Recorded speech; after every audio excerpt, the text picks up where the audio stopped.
Myself, Dr. Rekha Bhadauria, Assistant Professor, PG government college Jhalawar. बच्चों, आज हम BA पार्ट 1 के फर्स्ट पेपर समुदाय नामक टॉपिक पर चर्चा करेंगे।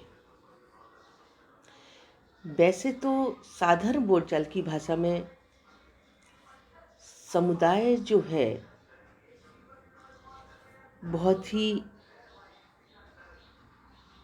महत्वपूर्ण प्राथमिक अवधारणा है। समाजशास्त्रीय साहित्य में समुदाय अत्यंत महत्वपूर्ण प्राथमिक अवधारणा है। देखते हैं कि न केवल सामान्य लोगों में बल्कि कुछ समाज वैज्ञानिकों तक भी मनमाने ढंग से समुदाय का अर्थ लगाया और प्रयोग किया गया है। जैसे किसी भी विषय को सही रूप से समझने और उसे निश्चितता लाने के लिए आवश्यक है कि उस विषय से संबंधित प्राथमिक अवधारणाओं को हम वैज्ञानिक आधार पर ठीक से समझ सकें। समुदाय सामान्य भाषा में एक प्रचलित शब्द है जिसका प्रयोग हम लोग कई बार किसी विशेष धर्म, विशेष जाति या संप्रदाय के लोगों के लिए हम कर लेते हैं। जैसे कोई ब्राह्मण समुदाय है, ईसाई समुदाय है, हिंदू समुदाय है, सिख समुदाय है या जैन समुदाय। परंतु समाजशास्त्र में जो है समुदाय शब्द का प्रयोग इन अर्थों में नहीं किया गया है। समाजशास्त्र में किसी भी गांव, कस्बे, नगर, महानगर या देश को समुदाय माना जाता है, क्योंकि इन सभी समूहों के साथ एक निश्चित भौगोलिक क्षेत्र जुड़ा हुआ होता है, जो कि समुदाय की एक विशेष विशेषता है। जैसे जयपुर, दिल्ली, लखनऊ, कानपुर आदि नगरों के अपने अपने एक निश्चित भौगोलिक क्षेत्र है।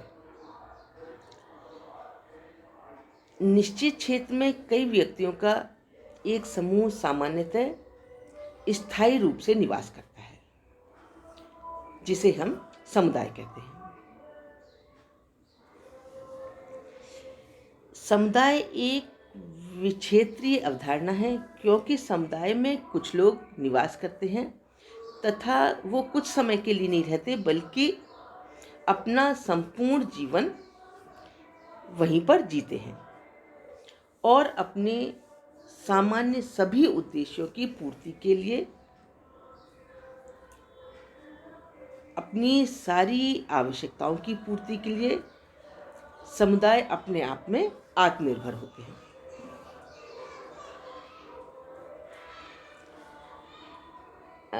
अपने व्यक्ति किसी भी आर्थिक संगठन, राजनीतिक संगठन या किसी एक समूह के सदस्य के लिए नहीं, बल्कि जीवन के विशेष उद्देश्यों की पूर्ति के लिए समुदाय का निर्माण किया जाता है। समुदाय में तो व्यक्ति अपने विभिन्न उद्देश्यों की पूर्ति के लिए रहता है और व्यक्ति के जीवन में सभी क्रियाकलाप, सभी गतिविधियां समुदाय में ही होते हैं। इसलिए समुदाय को एक संपूर्णता का क्षेत्र कहा गया है। अब बात आती है समुदाय का अर्थ क्या है। समुदाय को हम शाब्दिक अर्थ के आधार पर कैसे समझ सकते हैं।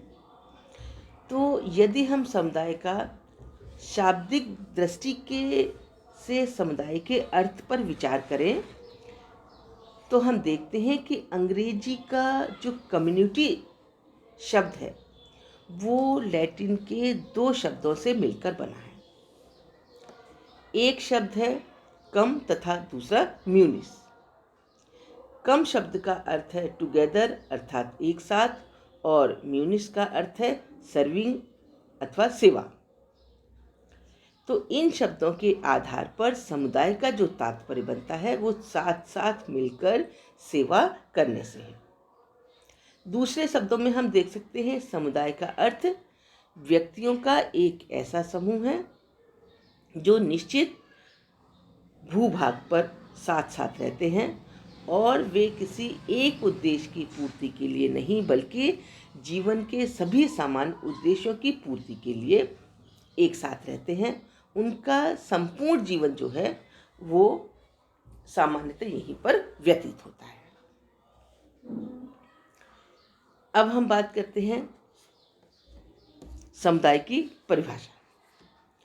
तो जो हमारे समाजशास्त्री बोगार्ट्स हैं, उन्होंने समाजशास्त्र की एक परिभाषा प्रस्तुत की है कि एक समुदाय एक ऐसा सामाजिक समूह है जिसमें कुछ अंशों में हम की भावना पाई जाती है और जहाँ तक एक निश्चित भू क्षेत्र में रहता हो। मतलब जो व्यक्ति हैं उनके बीच में मैं शब्द से हटकर हम आ जाता है।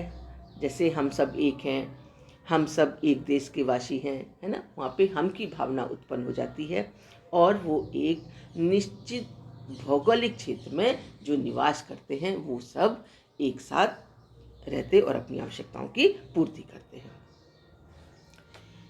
दूसरी है मैकाइवर एवं पेस की कि जब किसी छोटे या बड़े समूह के सदस्य साथ साथ इस प्रकार रहते हैं कि वे किसी विशेष हित में ही भागीदार न होकर सामान्य जीवन की मूलभूत दशाओं में भाग लेते हों, तो ऐसे समूह को हम समुदाय कहते हैं। सबका एक ही बात है कि जो समुदाय के सदस्य हैं उनके बीच में हम की भावना पाई जाती है और वो एक निश्चित भौगोलिक क्षेत्र में रहते हैं तथा साथ ही अपनी आवश्यकताओं की पूर्ति करते हैं, है ना।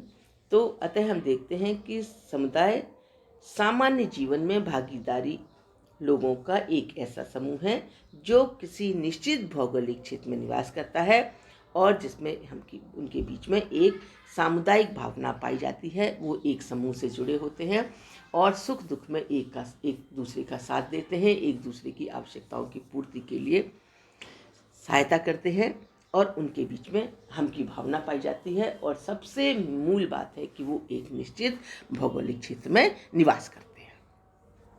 अब देखते हैं हम समुदाय के कुछ आधार हैं जिनके आधार पर समुदाय का निर्माण होता है।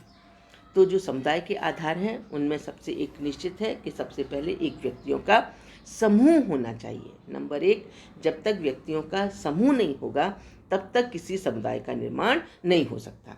तो हम देखते हैं किसी भी समुदाय के व्यक्तियों का एक समूह जो है वो उसकी प्रथम आवश्यकता है।